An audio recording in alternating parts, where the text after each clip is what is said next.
Hari Om. Let's start with a prayer.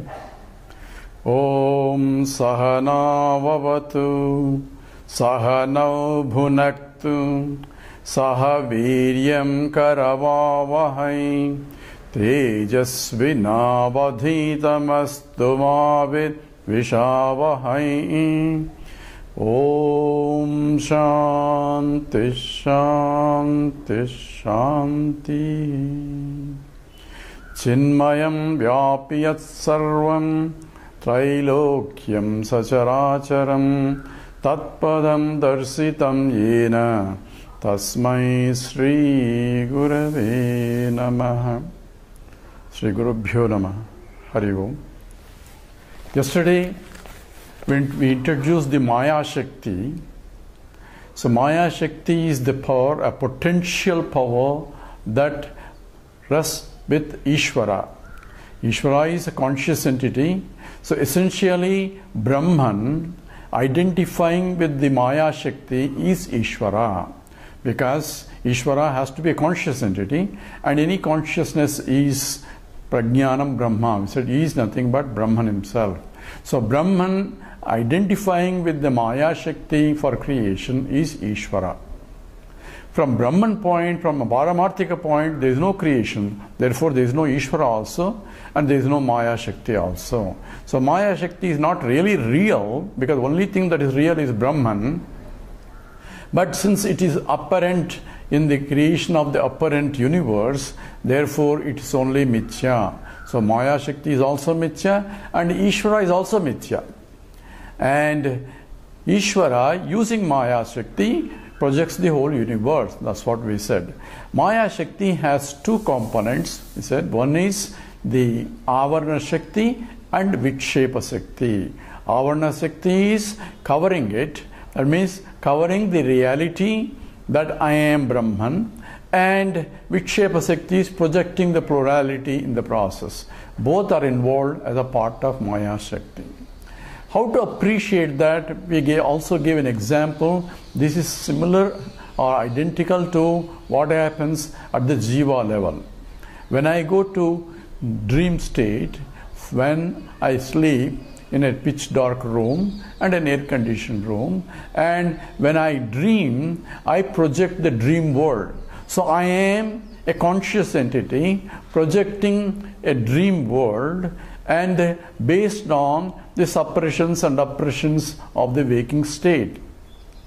So nature has provided us a means to exhaust those vasanas through a dream world.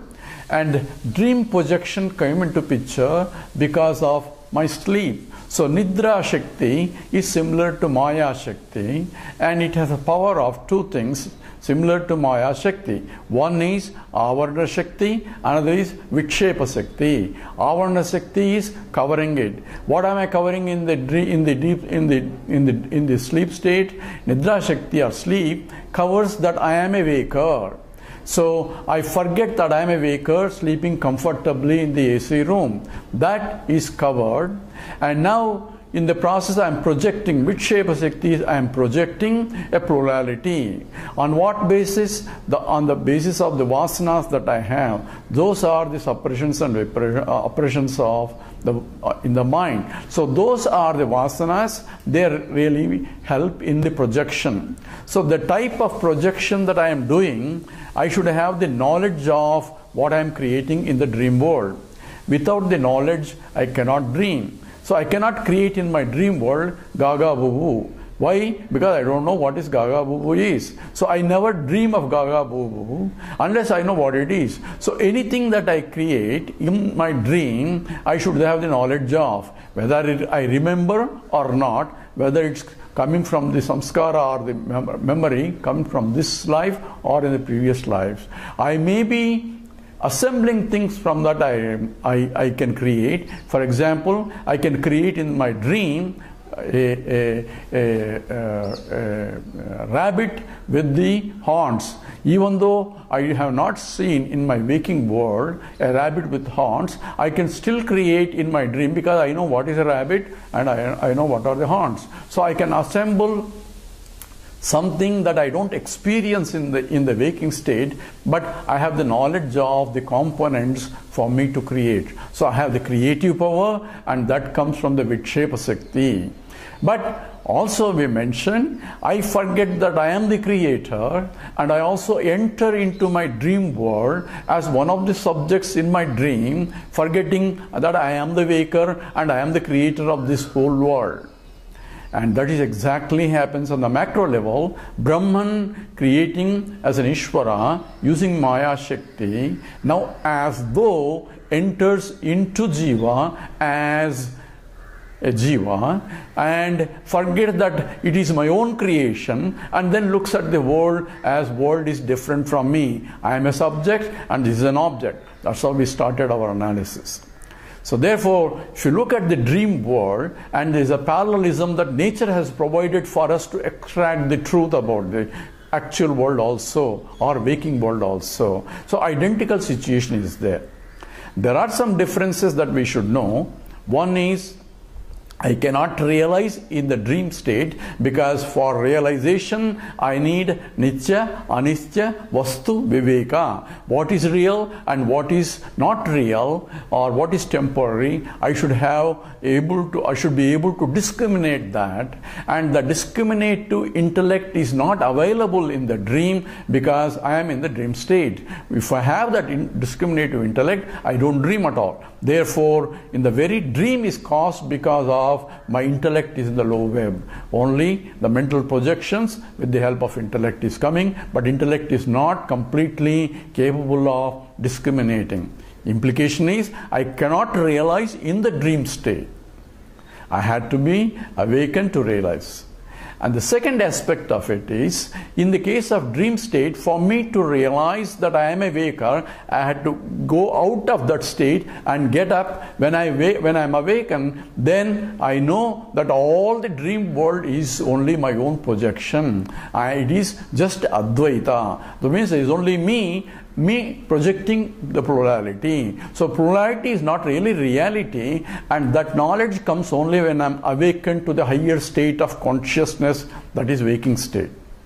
Now that does not apply in the waking state. I do not have to go to higher state of reality for me to realize that this waking world is not really real, because I can develop, while living in this world, a discriminative intellect by proper training the mind. That's exactly Vedanta provides, and the Karma Yoga and all these yogas will help to develop that kind of mind to discriminate what is real and what is unreal.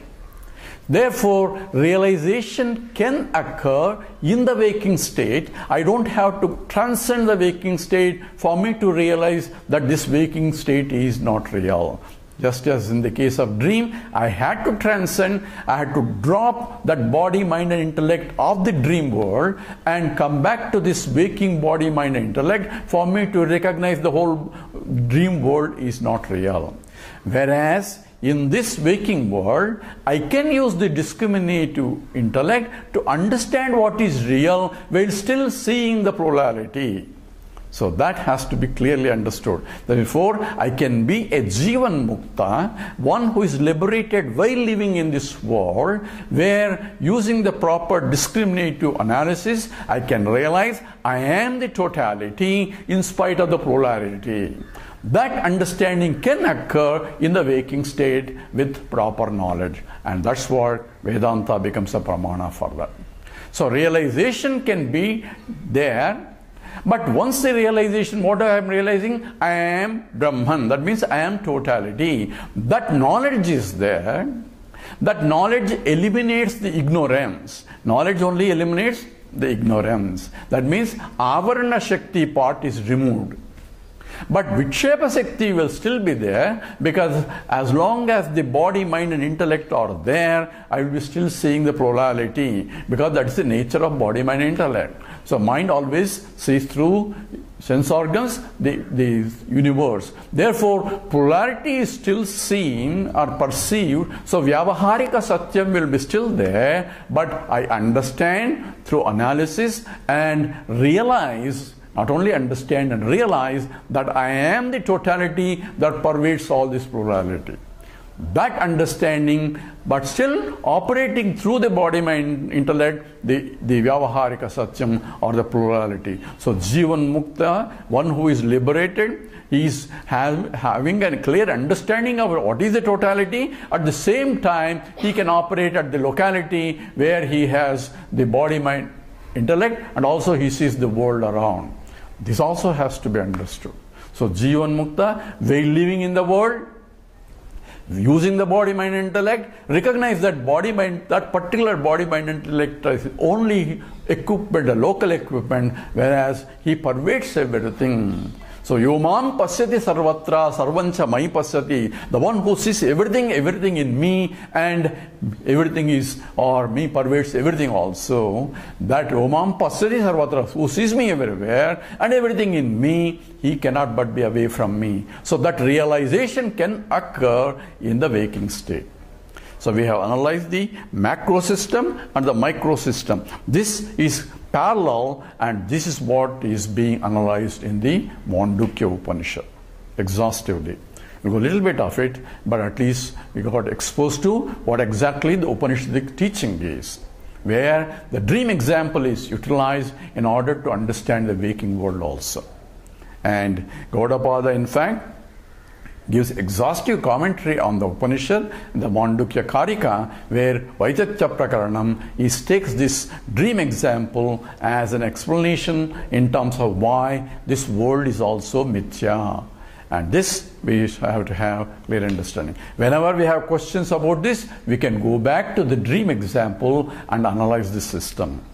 Okay, now we will now come back to more as from the totality, we are coming to the locality as individual and try to analyze what exactly the individual. We started with individual subject, we went to the object, we tried to understand both. Now we are going to deeper analysis of what is the constitution of the individual and try to analyze the system now. And individual consists of, say there is a chart developed by Swami Chinmayananda. It is called a BMI chart, and the whole Upanishadic teaching is condensed in a chart form, and it's beautifully presented, and we will use this chart to understand this. And you can see this chart now as being projected on the screen. So individual, if you analyze it, it consists of all living beings, if you look at it, have three essential equipments. One is the body, the gross body, and this gross body is this sariram, which is called the sariram because siriyate is sariram. That which deteriorates is called sariram. And this body, as all the organs of perception and so on, we are able to see through the body here, and therefore these are golakams, the eyes, ears, and all the sense organs that I need in order to communicate with the world. So it is bhoga ayatanam, that means it is a vehicle to transact with the world. I need the gross body in order to transact with the world. Exactly same thing happens in the dream world. I need a gross body in my dream world to transact with the dream world. So I create myself a body there where I am transacting with the gross material there. For me, that is a gross. A dreamer thinks that is gross body, and he has his own subtle body which is mind. And similarly, in the waking state, if I analyze, I have this gross body. All living beings have the particular body.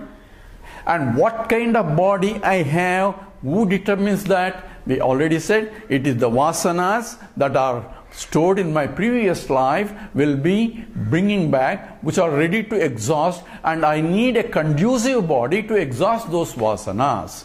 So the body is dictated by the karma. They call prarabdha karma, and the prarabdha karma decides what kind of body I need, whether it's a human body or animal body or a plant body, any body that is conducive to exhaust those particular vasanas that are ready to germinate, I have to take that birth. So this is a physical body. Then it's called Sthula Sariram.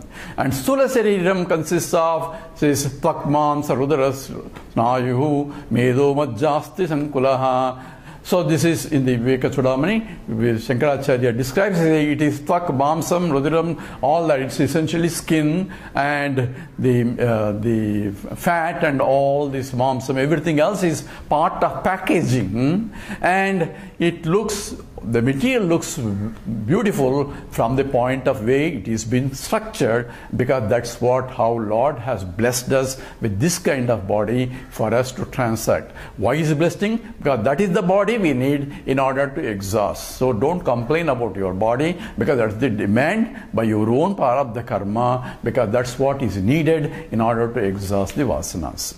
If you don't like the body, make a better vasanas, so you will have a better body next time at least.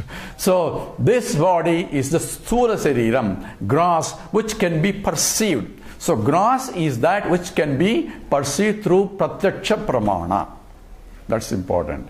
Now, if we go beside the body, and we have mind, M, which is symbolized in the chart. Mind is an emotional center. It is subtle body. We discussed in the creation, there is a subtle material and the gross material. The gross material is made by panchikarana, grossification process, and the body is also part of this gross material. The five bhutas, the akasha, vayu, agni, apaha, prithvi, that means space, and akasha, vayu, air, and fire, and the water, and the matter, essentially carbohydrates, minerals, and all that, are part of this total body. So essentially these five elements are there. In the grossification, this body also is formed.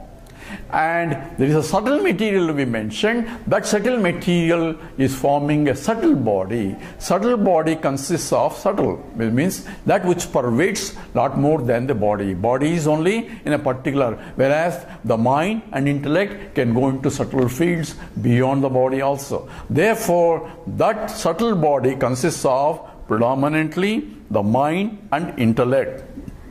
And these two both are subtle. In fact, there are four components. It says the mind and the manas, buddhi, and then ahankara and the chitta. So we'll come back to ahankara and chitta later, but at least we see M and I that are identified in the chart. So mind is called emotional center. It perceives the emotions and transacts with the emotions. When I say I love her, say how do you know? Because my emotional feelings. She loves me. How do you know? Because I can receive the emotions. So emotions are transmitted or received through the mind. And that is one aspect of the mind. The second aspect of the mind is, it is essentially a doubting type. It says, hey, whether I turn the stove on or not, all that doubts come, whether I lock the door or not. These are doubts that arise in the mind. And that is a part of the mind itself. And that's called samshayatmikam manaha, which is always, samshaya means doubts always arise in the mind. And then intellect is where a discriminative intellect, that's what we are talking about, the viveka, where intellectual is concepts, analysis, theories, mathematics, physics, all sciences are in the realm of intellect, where intellect is trying to go beyond the known to the unknown also. It tries to reach what is unknown. Mind only travels in the known field, whereas intellect goes beyond the known also to acquire the new knowledge. That's how we developed our intellectual capacity, by knowing more, and also Vedanta provides another means of knowledge to go even the highest knowledge. So we have the body, we have the mind, we have the intellect. All living beings have this, to some extent or not. In some forms where body is predominant and others, subtle body is at a low web. It's not evolved in, or cannot be expressed beautifully in that particular bodies. So whereas as the evolution takes place, this is now we are talking about the anatomical evolution. In the anatomical evolution, which is essentially Darwin's theory of evolution, as the evolution, the body is capable of expressing the subtle body also. So when you go to higher forms of life, even the subtle body is expressed, therefore the mind is evolved. And if you go further, even animals also, they have a mind. And if you go to further in the human level, the intellect is also evolved.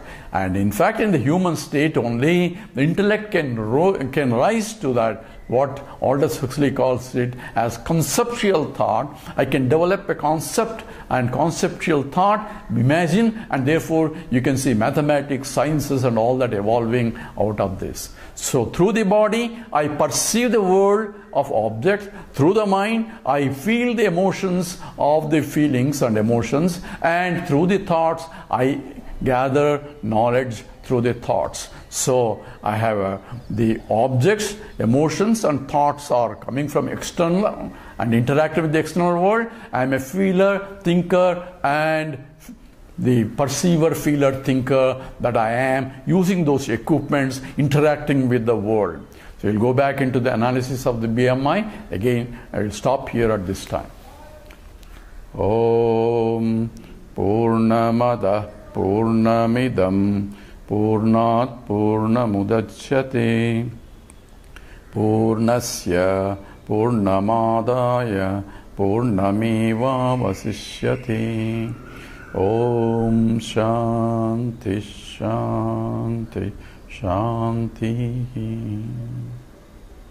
Hari Om Sri Gurubhyo Namaha. Hari Om.